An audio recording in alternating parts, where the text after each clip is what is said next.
இந்த நாட்டினுடைய அரசியல்வாதிகள் எது வேண்டுமானாலும் பேசலாம். ஆனால் மக்களாகிய நாம் அவற்றை அப்படியே எடுத்துக்கொண்டு நம்புவோமானால் அது உள்ளபடியே நம்ம எங்கே போக வேண்டுமோ அந்த இடத்துக்கு கொண்டு செல்லாது. இந்த நாடு இப்பொழுது தேர்தலை எதிர்கொண்டிருக்கிறது. இந்த தேர்தல் முடிந்தவுடன் நாம் கவனம் செலுத்த வேண்டிய மிக மிக முக்கியமான இடம் நமது கல்வி முறையை சீர்படுத்த வேண்டும் என்பதுதான். நமது நாட்டினுடைய 140 கோடி மக்கள், இந்த 140 கோடி மக்களில் பணி செய்ய வரக்கூடிய அந்த வயதினர் இளைஞர்கள், அவர்களுக்குரிய வேலையும் இருக்க வேண்டும். அந்த வேலையை செய்யக்கூடிய அளவிற்கான திறனும் அவர்களுக்கு இருக்க வேண்டும். எனவேதான் கல்வி முதல் பயிற்சி வரை இங்கே முக்கியத்துவம் பெறுகிறது என்று ரகுராம் ராஜன் கூறியிருக்கிறார். Karim's biryani paradise at liberty and catering services, கோடம்பாக்கத்தின் அறுசுவை அடையாளம்.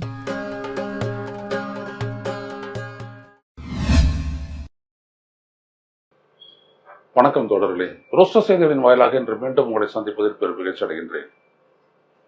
இந்த நாட்டினுடைய பொருளாதாரம், இந்தியாவின் பொருளாதாரம் மிக வேகமாக முன்னேறி கொண்டிருக்கிறது. நாம் விரைவில் 3வது மிகப்பெரிய பொருளாதாரம் ஆவோம். 2047ஆம் ஆண்டில் நமது நாடு வல்லரசாகும், உலகே மிரட்டும் என்று பேசக்கூடியதெல்லாம் அடிப்படையற்ற மூடத்தனமான பேச்சுக்கள், நம்பிக்கைகள் என்று இந்திய மைய வங்கி ரிசர்வ் பேங்க் ஆஃப் இந்தியா அதனுடைய முன்னாள் ஆளுநர் ராஜன் கூறியுள்ளார். மிக முக்கியமான ஒரு பேட்டியை அவரிடம் பிசினஸ் ஸ்டாண்டர்ட் நாளிதழ் எடுத்திருக்கிறது. அதில் ரகுராம் ராஜன் சொல்லும் பொழுது, இந்த நாட்டினுடைய அரசியல்வாதிகள் எதை வேண்டுமானாலும் பேசலாம். அவர் மோடியை குறிப்பிட்டு சொல்லுகிறார். இந்த நாட்டினுடைய அரசியல்வாதிகள் எது வேண்டுமானாலும் பேசலாம். ஆனால் மக்களாகிய நாம் அவற்றை அப்படியே எடுத்துக்கொண்டு நம்புவோமானால் அது உள்ளபடியே நம்ம எங்கே போக வேண்டுமோ அந்த இடத்துக்கு கொண்டு செல்லாது. இந்த நாடு இப்பொழுது தேர்தலை எதிர்கொண்டிருக்கிறது. இந்த தேர்தல் முடிந்தவுடன் நாம் கவனம் செலுத்த வேண்டிய மிக மிக முக்கியமான இடம் நமது கல்வி முறையை சீர்படுத்த வேண்டும் என்பதுதான். அடுத்தபடியாக கற்று வெளியே வரக்கூடிய நமது மாணவர்களை, மாணவிகளை, அவர்களை இப்பொழுது உருவாகி இருக்கக்கூடிய வேலைவாய்ப்புகளுக்கு ஏற்றவாறு அவர்களை பயிற்றுவித்து அவர்களை தேர்ந்த பணியாளர்களாக ஆக்க வேண்டும் என்பதுதான். இது இரண்டும் செய்யப்பட வேண்டும். அதுவே முக்கியம் என்று சொல்லும் பொழுது அவர் சொல்லுகின்றார், நமது கல்வியில் இப்பொழுது இருக்க குறைபாடு என்னவென்றால், நாம் 2012 என்கின்ற அந்த காலகட்டத்திற்கு முன்னால் எந்த அளவுக்கு இருந்ததோ அந்த அளவிற்கு கல்வியின் தரம் இறங்கிவிட்டது, மேம்படவே இல்லை. உதாரணத்துக்கு கிரேடு 3 படிக்கக்கூடிய ஒரு மாணவன் கிரேடு 2ல் இருக்கக்கூடிய ஒரு பாடத்தை சரியாக படித்து சொல்லக்கூடிய அளவிற்கு கூட அவன் தகுதி பெற்றவனாக இல்லை. இது மிக மிக கவலைக்குரியது என்று கூறியுள்ள ரகுராம் ராஜன் அவர் சொல்லுகின்றார், இந்த நாட்டினுடைய அரசு, மோடி அரசு, அவர் மோடி அரசு என்ற எந்த இடத்திலும் குறிப்பிடவில்லை. அதை நாம் சொல்ல வேண்டும், நாம் தான் புரிந்து கொள்ள வேண்டும். இந்த நாட்டினுடைய அரசு அது சிப் மேனுஃபேக்சரிங்க்கு வந்துட்டு கொடுக்கக்கூடிய அந்த சப்சிடியை, அந்த மானியத்தை ஒப்பிடும் போது கல்விக்கு பாதிதான் கொடுக்கிறது. அவர் சொல்லுகின்றார், அதுக்கு $90,000 கோடி கொடுக்கின்றார்கள் என்றால் இதற்கு $450 தான் கொடுக்கிறார்கள். ஆனால் நீங்கள் கல்வியை செயற்படுத்தாமல், செம்மைப்படுத்தாமல், அதிலிருந்து வெளிவரக்கூடிய மாணவர்கள் முழுமையான தகுதி பெற்றவர்களாக, நல்ல புரிதல் உள்ளவர்களாக ஆகாமல் நாம் எதிர்பார்க்கக்கூடிய அந்த பொருளாதார முன்னேற்றம் சாத்தியம் இல்லவே இல்லை என்று அவர் கூறுகிறார். நீங்கள் இந்த விடயத்தில் சீனாவை பார்க்க வேண்டும்.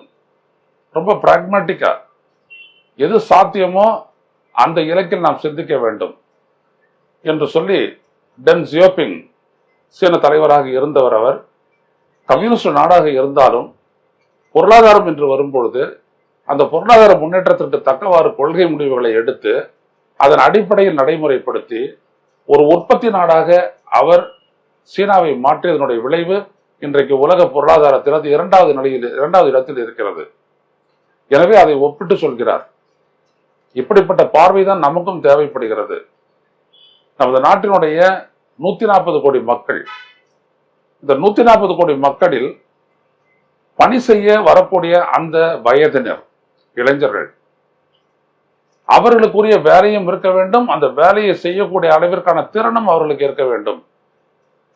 எனவேதான் கல்வி முதல் பயிற்சி வரை இங்கே முக்கியத்துவம் பெறுகிறது என்று ரகுராம் ராஜன் கூறியிருக்கிறார்.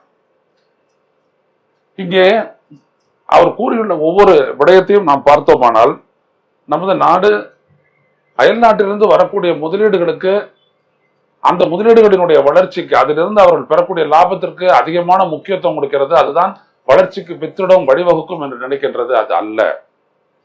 இந்த நாடு மிகப்பெரிய அளவிற்கு உற்பத்தியிலும், உற்பத்திக்கு பிறகு ஏற்றுமதியிலும் ஒரு சிறந்த திறன்மிக்க நாடாக ஆவதற்கு நாம் கீழே இருந்துதான் யோசிக்க வேண்டும். கல்வி, வேலைவாய்ப்பு, திறமையான பணியாட்கள், அவர்களுக்கு ஏற்ற பயிற்சி என்றெல்லாம் செய்யும் பொழுதுதான் மெய்யான வளர்ச்சி கொடுக்கக்கூடிய முதலீடுகள் நமது நாட்டை நோக்கி வரும் என்று அவர் கூறுகின்றார். இந்த இடத்தில் அவர் கூறுகிறார், இப்பொழுது மோடி அரசு கடைபிடிக்கக்கூடிய கொள்கை எல்லாமே உலக அளவில் எந்த தொழில் அல்லது தொழில்நுட்பம் பெரிதாக ஆகிறதோ அதற்கான வாய்ப்பை இங்கே உருவாக்குவதற்காக அவர் உதவுகிறார். ஆனால் அந்த வாய்ப்பை பெறக்கூடிய அந்த நாடு அதிலிருந்து பயன்பெறக்கூடிய வாய்ப்பை பெற்றிருக்கவில்லை என்கிறார். அதைத்தான் இங்கே கல்வியிலும் படித்துவிட்டு வரக்கூடிய அந்த இளைஞர்களுடைய வேலை திறனையும் அவர் குறை கூறுகிறார். அதில் நிறைவு இல்லை. எனவே அதை மேம்படுத்த வேண்டிய கட்டாயம் இருக்கிறது என்று மீண்டும் மீண்டும் அவர் வலியுறுத்தி சொல்லுகின்றார். எனவே நமது 8 விழுக்காடு உற்பத்தி வளர்ச்சி, 7 விழுக்காடு ஜிடிபி வளர்ச்சி என்றெல்லாம் நீங்கள் சொல்வதை விட அது ஒரு சஸ்டைனபிள் growth-ஆக இருக்க வேண்டும். எந்த அளவுக்கு வளர்ச்சி ஏற்படுகிறதோ அந்த வளர்ச்சியின் பலன் மக்களுக்கு கிடைக்க வேண்டும். அதே நேரத்தில் மக்களிடம் இருக்கக்கூடிய திறன் அந்த பொருளாதார வளர்ச்சியை உந்தும் சக்தியாக ஆக வேண்டும் என்று ரகுராம் ராஜன் சொல்லி இருக்கின்றார். இந்த அவர் பேசியதனுடைய அந்த பேட்டினுடைய முழு விவரங்களையும் இந்த இப்பொழுது நீங்கள் கற்றுக்கொண்டிருக்கக்கூடிய இந்த காணொலியை நாங்கள் ஒரு லிங்காக கொடுக்கின்றோம். நீங்கள் அதை பார்த்து தெரிந்து கொள்ளுங்கள். ஏனென்றால் இன்ஃப்ராஸ்ட்ரக்சர் ஸ்பெண்டிங் என்பதில் மோடி அரசு அதிகமான கவனம் செலுத்துகிறது. இந்த இன்ஃப்ராஸ்ட்ரக்சர் ஸ்பெண்டிங் என்றது உள்கட்டமைப்பு, சாலைகளை போடுவது, விமான நிலையங்களை கட்டுவது, பெரிய பெரிய துறைமுகங்களை உருவாக்குவது, இப்படியான அந்த இன்ஃப்ராஸ்ட்ரக்சர் growth என்று அதில் செலவு செய்யும் போது அதை பயன்படுத்தக்கூடிய, அதில் முதலீடு செய்யக்கூடிய அந்த கார்பரேட்டுகளுக்குத்தான் அது பெரிதாக பயன்படுகிறதே தவிர எந்த நிலையிலும் அது பொருளாதாரத்தை உந்து சக்தியாக இல்லை என்பதை மோடி இங்கே ரகுராம் ராஜன் குறிப்பிட்டு காட்டுகிறார். எனவே மோடி அரசினுடைய செயல்பாட்டிற்கும் இந்த நாட்டினுடைய மெய்யான பொருளாதார வளர்ச்சிக்கும் இடையே ஒரு பெரிய இடைவெளி இருக்கிறது. அதைத்தான் ரகுராம் ராஜன் சுட்டி காட்டுகிறார். அதனை நீங்களும் படித்து உணர்ந்து கொள்ளுங்கள். மீண்டும் சந்திப்போம். நன்றி, வணக்கம். ஊடகம் கார்ப்பரேட் அரசியல்வாதிகளின் கைப்பாவையாக, அடிமைகளாக இருந்தது போதும். இனி சாட்டை எடுத்து சுழற்றும் நேரம் வந்துவிட்டது.